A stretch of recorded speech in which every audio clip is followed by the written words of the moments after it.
ନିୟନ୍ତା ଶ୍ରୀ ଜଗନ୍ନାଥ ଶତାବ୍ଦୀର ମହାପର୍ବ ନବକଳେବର ପରେ ପ୍ରଥମ ସୁନାବେଶରେ ସଜେଇ ହୋଇଥାନ୍ତି ମହାପ୍ରଭୁ। ଲାଗିଥାଏ ମହଣ ମହଣ ସ୍ୱର୍ଣ୍ଣ, ଭକ୍ତଙ୍କ ଗହଳି ଦେଖିବାକୁ ତାଙ୍କ କାଳିଆ ଠାକୁରଙ୍କୁ। କେମିତି ଦେଖାଯାଉଛନ୍ତି ତାଙ୍କ ପ୍ରଭୁ।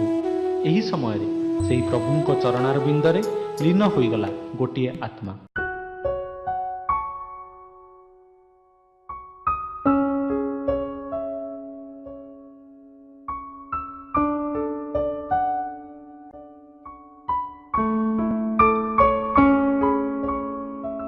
ଏହା ତ କେବଳ ଆତ୍ମା ନଥିଲା, ବରଂ ଏହା ଥିଲା ଏକ ଚେତନାଦୀପ୍ତଙ୍କ ଜୀବନ ଅବସାନର ସମୟ।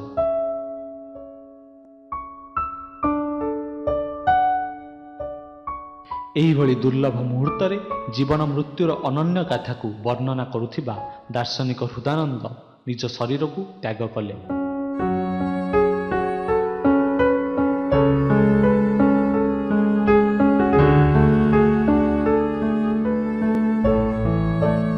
ଭାବ ଥିଲା, ଭକ୍ତି ବି ଥିଲା, ଥିଲା ପୁଣି କାଳିଆ ଠାକୁରଙ୍କ ପ୍ରତି ସମର୍ପଣ ଭାବ। ଶ୍ରୀମନ୍ଦିରକୁ ବାହୁଡ଼ିବା ଆଗରୁ ନିଜ ଭକ୍ତ ହୃଦାନନ୍ଦଙ୍କୁ ବାହୁଡ଼େଇ ନେଇଥିଲେ ଏହି ଦୁନିଆରୁ।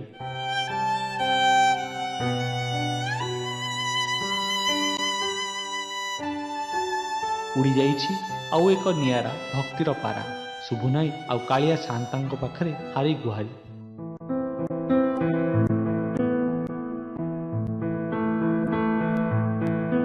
ମହାପ୍ରଭୁଙ୍କ ଉପରେ ମାନ ଅଭିମାନ ରାଗରୁଷା ସବୁଥିରେ କେବେଠୁ ପଡ଼ିଯାଇଛି ପୂର୍ଣ୍ଣଚ୍ଛେଦ।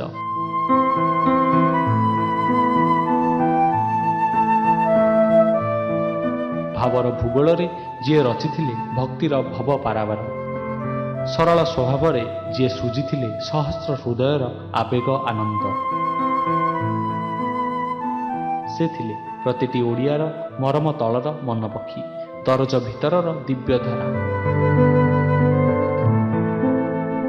ଜଗତର ନାଥଙ୍କୁ କେବେ ବି କିଛି ହେଲେ ମାଗୁନଥିଲେ, କେବେ ପୁଣି କିଛି ନ ପାଇ ଅଭିମାନ ବି କରୁନଥିଲେ। ସତରେ ସେ ଥିଲେ ଶହେ ମନର ମୃଦୁ ମୌସୁମୀ, ହଜାରେ ହୃଦୟର ହୀରାମୋତି, ପତିତ ପ୍ରାଣର ପୁଲକ, ଅତିଷ୍ଠ ଆତ୍ମାର ଆନନ୍ଦ। ନିଜକୁ ଅନ୍ତରାଷ୍ଟ୍ରୀୟ ଜଗନ୍ନାଥ ସୋସାଇଟି ସହ ସମ୍ପୃକ୍ତ କରି ସମଗ୍ର ବିଶ୍ୱରେ ଜଗନ୍ନାଥଙ୍କ ଅଲୌକିକତା ଓ ଜଗନ୍ନାଥ ତତ୍ତ୍ୱର ଅନୁଶୀଳନ କରିଥିଲେ ହୃଦାନନ୍ଦ। ଜଗନ୍ନାଥ ସଂସ୍କୃତିର ସମୃଦ୍ଧିରେ ନିଜକୁ କରିଥିଲେ ସମର୍ପଣ। 1930 ମସିହା ମଇ 10 ତାରିଖରେ ଜଗତସିଂହପୁର ନାଉଗାଁରେ ଜନ୍ମ ନେଇଥିଲେ ହୃଦାନନ୍ଦ। ପ୍ରାଥମିକ ଶିକ୍ଷାରେ ରେଭେନ୍ସାରୁ ସ୍ନାତକ ଓ ବାରାଣାସୀ ହିନ୍ଦୁ ବିଶ୍ୱବିଦ୍ୟାଳୟରୁ ଦର୍ଶନ ଶାସ୍ତ୍ରରେ ସ୍ନାତକୋତ୍ତର ଶିକ୍ଷା ଲାଭ କରିଥିଲେ। 1958ରୁ ଅଧ୍ୟାପକ ଭାବରେ ନିଜର କର୍ମମୟ ଜୀବନ ଆରମ୍ଭ କରି 1988ରେ ପୁରୀ ସାମନ୍ତ ଚନ୍ଦ୍ରଶେଖର କଲେଜରେ ଅଧ୍ୟକ୍ଷ ଭାବରେ କାର୍ଯ୍ୟ କରି ଅବସର ଗ୍ରହଣ କରିଥିଲେ। ଧର୍ମ, ସାହିତ୍ୟ, ସଂସ୍କୃତିର ଜଣେ ବାଗ୍ମୀ ଓ ବକ୍ତା ଭାବରେ ସେ ସବୁଠାରେ ପରିଚିତ।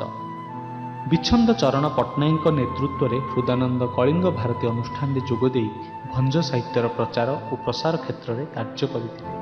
ଓଡ଼ିଆ ଜାତି ପାଇଁ ଲେଖି ଚାଲିଥିଲେ ଏଭଳି କିଛି ଅବିରତ ପୁସ୍ତକ, ଯାହାକି ପାଠକଙ୍କୁ ଦେଇଥିଲା ସ୍ୱର୍ଗୀୟ ଅନୁଭବ।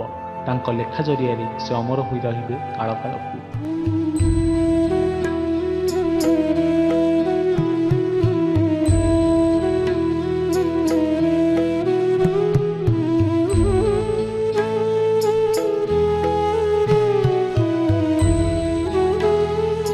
ଓଡ଼ିଆ ଭାଷାର ସମୃଦ୍ଧି ଓ ଜଗନ୍ନାଥ ସଂସ୍କୃତି ପାଇଁ ଭାଗବତ ସମୀକ୍ଷା ପୁସ୍ତକ ଲେଖିଥିଲେ।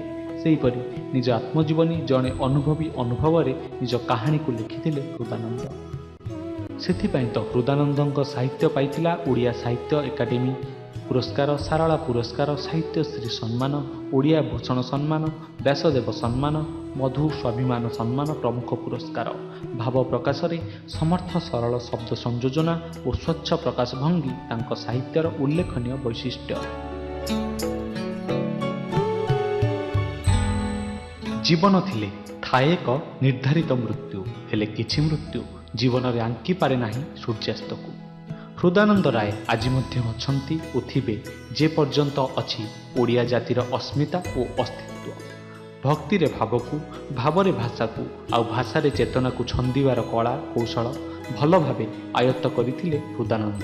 କେଉଁ ଲେଖାରେ ଭାବକୁ ଦିଆଯିବ ଗୁରୁତ୍ୱ, କେଉଁଠାରେ ଅନୁଭବକୁ ଦିଆଯିବ ପ୍ରାଧାନ୍ୟ, ଏସବୁରେ ଓସ୍ତାଦି ଥିଲା ତାଙ୍କର। ଜଗା କାଳିଆର ଚେତନାକୁ ପରିବ୍ୟାପ୍ତ କରିବାରେ ତାଙ୍କୁ ମିଳୁଥିଲା ଅସମ୍ଭବ ଆତ୍ମସନ୍ତୋଷ।